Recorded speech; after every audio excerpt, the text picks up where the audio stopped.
to the Ask Arlene Show, the show where you have an opportunity to ask us questions, and we will do shows in accordance with the questions that you ask. I'm so excited today to join you again every Thursday at 6:30 p.m. because we have an opportunity to share tips, tools, and techniques to help you move forward, be empowered, be inspired, and achieve your dreams, goals, and visions. So, I'm a life coach and a life coach specializing in momentum and peak performance. So I help you. Let's say you're trying to start that business and you know exactly what you need to do to start it, but you just haven't done it yet. You're in the right place today. Or let's say you already have a business, but you're looking to 10x that business, take it to the next level, and you just can't seem to get started, to move forward. Or perhaps it's not business at all. You want to write a book, or you want to lose that extra 10 pounds, and you know exactly what you're supposed to do. Everybody knows eat less carbs, do a little bit more exercise, but you just haven't seemed to do it. Well, you're in the right place today because I have a special guest with me today, and his name is none other than Walter Aguilar. He is an energy coach. He's one of my coaches that helps me to move forward, helps me to be more inspired. And so we're just so excited that he's going to be spending the next few minutes with us, this half hour with us, to share with us how we can do better.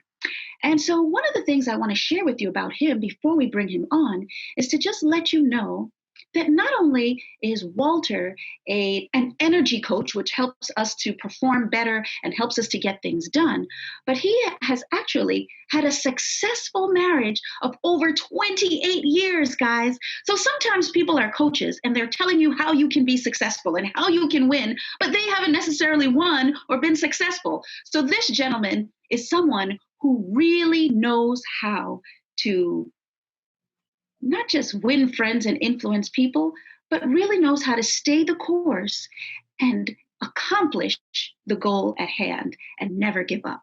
And so today, hopefully, we are going to learn and shift and change and be who we're truly called to be as a result of the time that we spend with this most amazing gentleman, Mr. Walter Aguilar. Hello, Walter. Hi, Arlene. Thank you for that incredible, kind words. I really love the way you introduced me, and thank you for that. Excellent. Thank you. Well, it's all true. And we haven't told half of the story yet, but I know you're going to have an opportunity to unfold some of the content with us today. You have a special program that's coming up as well. You want to share a little bit about your background and tell us about the program that you have coming up? Yeah, I think my background, what I have is that I've been a part of the human race for the last 54 years. And where is actually where my experience comes from is I am a performance transition leadership coach.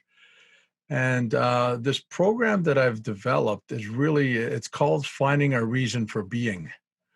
Because if you notice a lot of the really personal development gurus, they all talk, like Napoleon Hill talks about having a definite purpose. Simon Sinek talks about having your why. They're always saying about you got to have your reason of why you do what you do. And so what I'm actually going to be doing is sharing a course over 6 weeks where I'm going to be sharing what worked for me to find my reason for being. And I'm really excited about that. And it starts on October the 17th, on Saturday, October the 17th. And I'm looking to go on a journey with people that are seeking that reason for being, that compass, that reason why they get up every morning. Excellent, excellent. Now, Walter, you have actually helped people with peak performance coaching. You've done the physical fitness aspects yourself, but you also help other people to do it. One of the challenges that I know a lot of people have, and myself included, is this challenge of overcoming procrastination. So in my story, I shared on the show that my mom passed away and I was very distressed. I was winning, I was doing great things, running around the country, doing speeches and talks.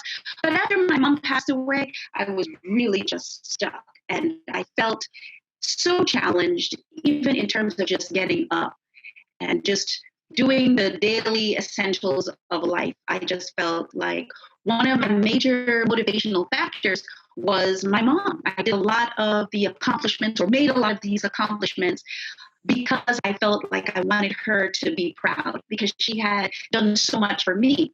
Once she was gone, I was just in a state of really not knowing what to do. And I think that's probably one of the reasons why I was procrastinating and not moving forward. I knew what I didn't want to do, which was the political career that I had. Although many people thought working for the DNC was flashy, it was exciting. But for me at that time, once my mom passed, I really didn't want to win friends and influence people. I really didn't want to go into rooms and look over my shoulder trying to catch the next person. And I wasn't sure what to do. So I know that part of what you do is help people in terms of those secrets, in terms of finding their purpose, but also how do we move forward in that purpose, since many of us have suffered with procrastination and not moving forward in the way that we should.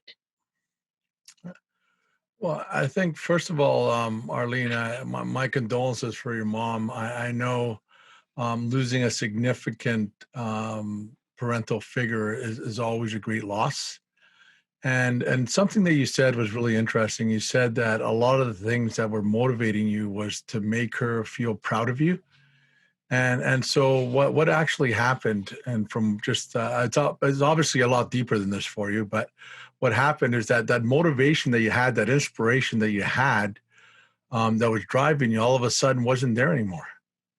And it's kind of like at that point, when we talk about our reason for being, is that it's not something that we seek, something we always have. And at that point, that was your motivation. And once you lost that, it's kind of like being on a ship and losing your compass. You went drifting. And when you go drifting, you're looking for the next shiny thing that's going to kind of get you excited again and what have you. So you may have found yourself looking at different careers. You may have found going through different relationships. You were looking for something because you felt that something was missing. And so that's very common, and it's not because the thing is that when we lose those things that are really dear to us, we drop in our energy because we believe as an IPEC coach that there's 7 levels of energy. These 7 levels of energy are 7 levels of consciousness, awareness, engagement, and confidence. So what happens is that when we lose something that we value or we feel like we have to protect ourselves, we drop into these lower levels of energy, which are contracting energies. And what they do is they actually affect our level of engagement in life. So what's going to happen is that when we are grieving, when we're sad, when we're worried, we go into self-protection mode. That's when we shut down emotions. That's when we're not inspired to or motivated to go take the action that we need to take in order to move forward. Yeah. So what happens at that point is we're at a very low level of awareness that we're even there. We know it doesn't feel good, but we haven't yet learned how to differentiate how we feel with who we are. Right? And that's where understanding consciousness, awareness, engagement, that's where that could really help you out and really help you to realize that we are spiritual beings having a human experience. So we're supposed to have emotions. We're just not supposed to stay there. So when somebody significant in your life passes, it's totally normal to grieve. It's just not healthy to stay there, because at some point you got to get back in with life again, right? And grieving isn't a line you cross over. It's not all of at the core of grieving. It's just an acceptance. And you'll find that even now, it's been a long time since your mom's passed. Even if you go buy some that reminds you of her, all those feelings of her will come back, and you might go into have a little bit of grieving moments. So it's something that it changes you when you have something like that. But what's really important is really being able to have something that will actually motivate you as much as you wanted to make your mom proud. Find something else that can be that inspiration for you, that reason for getting up every morning and wanting to go out and change the world. And that, I think, is the important part of it, right? So the fact that you drifted, we all drift. The fact that you've lost something that's significant, that's all there. It's just learning how to go on and discover what your reason for being is, because it's not out there. It's not in a relationship. It's not in another job. It's already within you. You already have it. It's just a matter of uncovering. It's like peeling the onions and getting to that thing that you already know. It's a little bit hard for me to hear you, but I hope that our listeners are able to hear you. Walter, one of the things that I know energy coaches tend to share is that you should do the things, as you said, that your inside tells you to do, or your initiative or your intuition tells you to do. And so you correct me if I'm wrong. Like if they're saying that if it's something that feels good, you should work with it, you should move with it. Whereas if it's something that doesn't feel good for you, then you probably shouldn't. And one of the challenges that I've had with that concept is there are many things that feel good. For example, eating a pint of ice cream. You may feel really great while you're eating it, but it's not necessarily something you should do, or it's not necessarily something that's going to give you a lot of energy. Or are you saying, yeah, maybe you should do that because you feel good while you're eating it? Well, I think that it all comes down to is not what feels good; it's what brings you joy. Okay. And I think that that's where a Brings you lot of joy. yeah, because what happens is that joy and feeling good they're a little bit different. Because if we realize that when people are in flow states, whether it's athletes, executives, or even yourself, when you have those days where everything just goes the way it should, and you just intuitively know who to call, and that person, hey, I was just waiting for your call, and everything just flows. Yes. There's a joy that comes with that. And that joy is a sense of peace. It's a sense of that knowingness that I'm in my power right now. And anything I do right now is going to happen. And I think that that's really what we're talking about, because when you start talking about just feeling good, there's a lot of even shadow side behavior that may feel good, but really at the very core of it, we're just numbing some emotions that we don't want to feel. So just because something feels good doesn't mean that it's beneficial for you. It's like there's an old proverb in the Bible that says that everything is permissible, but not everything's beneficial. So learning to know what brings you joy and what is truly beneficial for you and those around you is what's really important.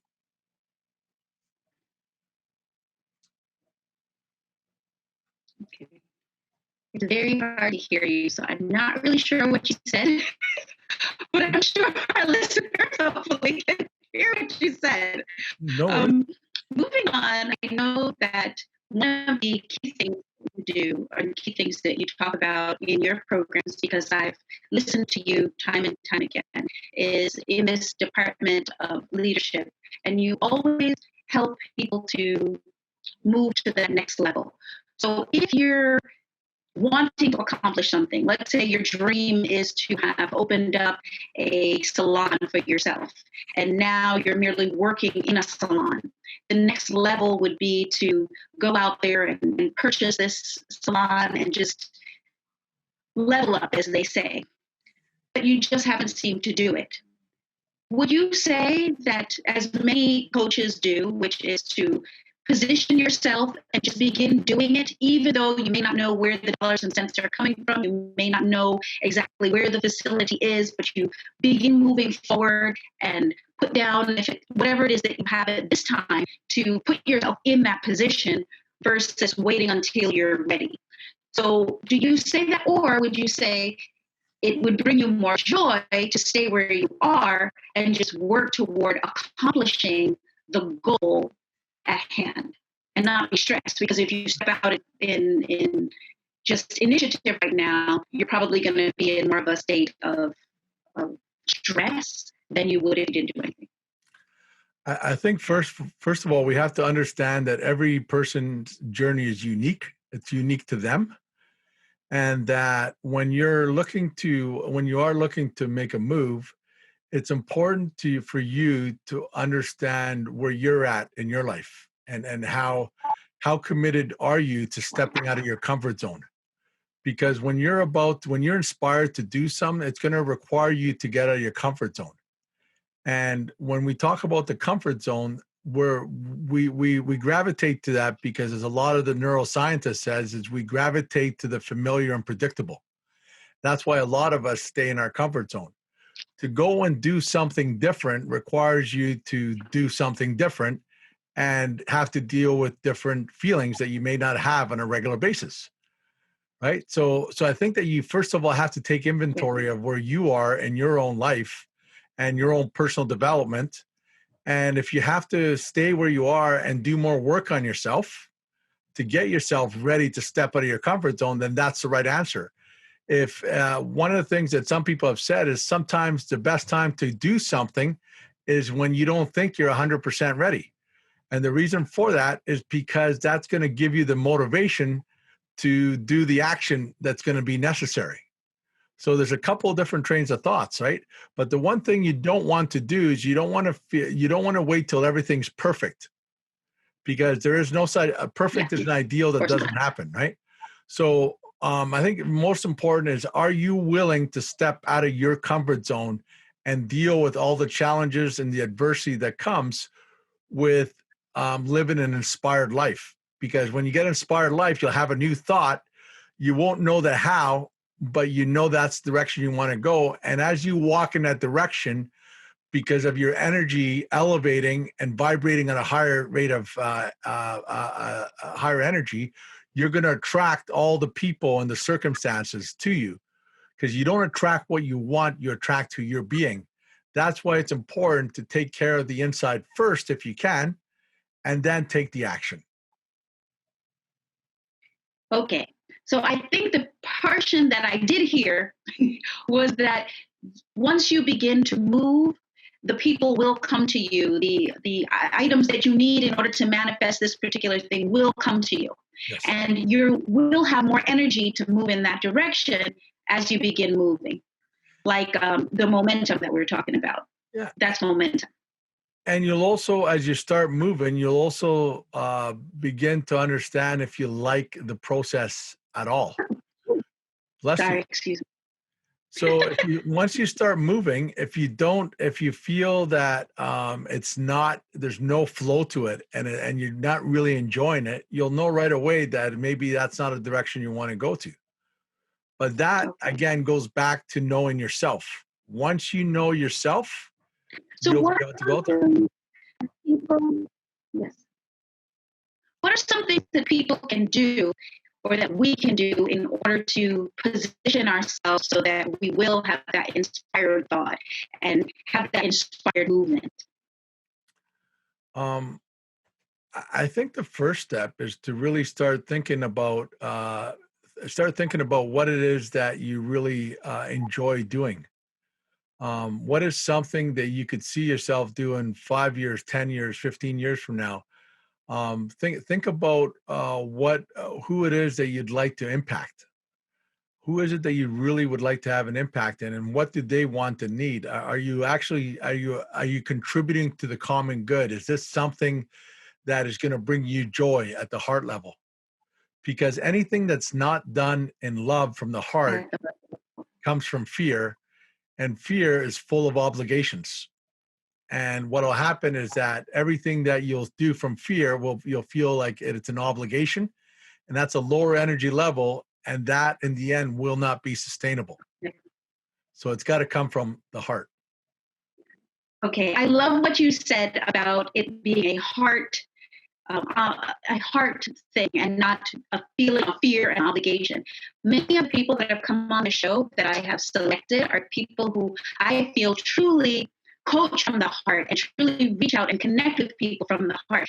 And one of the things that we've discussed is this concept of sales, because many of the people who are listening to our show, including myself, are business owners. And we have said and learned that one of the key things that we need in order to do excellent sales is to have that heart posture, the person that we're selling to. I think what's really important is to understand, if you're going to be in sales, is to understand your tribe, your people that you're going to sell whatever it is you're selling to, right? That's why your intention is always seek to understand, like Stephen Covey says, then be understood. Because once you connect, then people believe and trust you. then at that point, what if you've got a solution for them, it's no longer going to be you trying to sell them. It's really just a value exchange, because sales always is just a value exchange, right? My goal as a coach is that whenever anybody So the hires reason, one of the reasons why I'm bringing up sales is that many of our listeners don't know that you were the top salesperson for very many years at the company that you worked with, correct? So you're very insightful as far as this concept, not just in terms of the book knowledge, but even in terms of your practical knowledge. And so for many of us who are listening that want to do better in terms of that sales area, perhaps you can tell us what we can do to attract more clients. I think a big shift when I was selling, and I was actually selling a lot of raw land for a private landowner before I became a coach. And a big shift for me was when I started focusing less on what I needed to do and who I needed to be for my clients. Because it's it's who I needed to be. I needed to be a great listener. I needed to be a great communicator. I needed to be, right? Instead of figuring out what I needed to do. Because sales, there's a lot of techniques you can use in sales, and those are okay. But the new consumer and whatever you is a lot more savvy. They know all the techniques. They're looking for people that really listen to them, really care about them. And by focusing on who you need to be and focus on being there with your client, your actions, it'll just be seamless closing of the sales. Because when people trust you, then they believe you. And when they believe you, if you're solving a problem for them and they trust and believe you, then magic happens. That's where the value exchange happens. But if you're just focusing on doing techniques that you were taught or reading scripts or doing that, sometimes even being too smooth, people don't trust salespeople that are too smooth because they think they might be up to something. If our competitive advantage, any sales professional, your competitive advantage is you. So the more you could bring your personality and who you are into that and connect with those people that you're endeavoring to close, you're going to find that it's going to become so much more effortless. The other way, you're going to be forcing it, and you're going to know you're going to be forcing it, right? So that's my advice that I would give. Okay. So now in this realm of internet sales and social media, where many of us are now online, it's not so much selling sneakers in a shoe store or direct contact where you're selling land to a person one-on-one, but how have you been able to attract customers to you on the internet when you're not actually able to sit in front of people, but you're still attracting them to your website or you're attracting them to your mastermind group? What are some things that you've done in order to do this? And I know we're far spent in terms of time, but I'd love to hear some insight as to how you've been able to accomplish that. I think that with COVID and the new economy, a lot of people are going to the internet for knowledge. And so there's a lot of people that are now in the business of selling knowledge. However, what people are looking for is they're looking for authenticity. So what they're doing is they're looking for people that are real and that have real value to provide for them. So one of the things that I would say is that what I do is I really focus on being me, because then I attract people like me to myself, right? Energy attracts like energy. Yeah. And then when I craft things out, like even on my website, there's a lot of video on my website because I want people to actually see me talking and see me messing up on a word or maybe it's a little link. Like it's just real. It's just me being myself, because I think that what people are looking for is they want to be able to relate to somebody out there that understands them and that knows what their problem is. And that's why, for me, having a really solid ikigai, reason for being, I know who I'm doing I know what I do. I know who I'm doing it for. I know what they want and need. I know what I do and how I do it. And I also know what effect I have on people because of what I do. Okay, but how are you getting them to come? So once they come, they get to see your video, they get to feel your heart, they get to see the posture that you have and the insight that you're able to share with them. But how are you bringing them to the site? How are they knowing that you even exist or that your site exists so that they would sign on Um, and get that insight? well, What first are of some of all, the tools that you're using? I've been paying it forward for a lot of years now. If anybody's seen me on social media, I create memes with different sayings, and then I give a lot of free coaching on the site. If you follow me on Facebook, you'll get a lot of free coaching. I do masterminds that are they're free. I don't charge anybody anything. So I put a lot of stuff out there. I've done over 70 articles on LinkedIn. I've run articles for the coachesite.com, all hockey coaches all over the world. I give a lot because I believe that whatever you give, you get in return. I get an incredible amount of referrals as well because people recommend people to me. And a lot of it really comes down to is that I'm not stingy with myself and who I am. I'm very open. I'm very accessible. And when I do my sites, I always think about my websites as would this keep my interest here? I have blogs on my website where I give free stuff. There's a free books on I think it's even the 5 steps of overcoming stress. I give free books out, ebooks. I just pay it. I go out there and I pay it forward, and then people can see that where my heart is in this. And when somebody makes a decision to actually hire me on a one-to-one or take one of my courses, my goal is to give them 4 times as value for whatever they put out, and that has worked really well for me. Thank you so much for sharing that with us. I think it's a testament to telling us what we need to do as business owners on our project, on our initiative, whatever it is that we're working on. We need to be clear, we need to be concise, we need to have a mission statement, and that way we can be able to move forward in a more powerful way. And so I'd like to thank you for joining us today and spending time with us. At the close of the show, you'll be able to find content regarding how to get in contact with Mr. Walter Aguilar. I invite you to join our mastermind group where you can be able to talk with us, share with us your particular project, business, or endeavor at bit.ly/AskArlene. We also invite you to go to our website and share information with us there so that we can know who you are and help you to go to that next level. And our website is askarleneshow.com. And we also invite you after the show to sign on and continue the conversation offline. And the contact information there is Ask Arlene Talk Show Mastermind Networking Group at Instagram, and also to go and find the Ask Arlene Show on Facebook. And so without further ado, once again, I want to say thank you, all of you, our listeners. We could not do this show without you. So thank you for spending the time with us today. Have a lovely evening. Bye.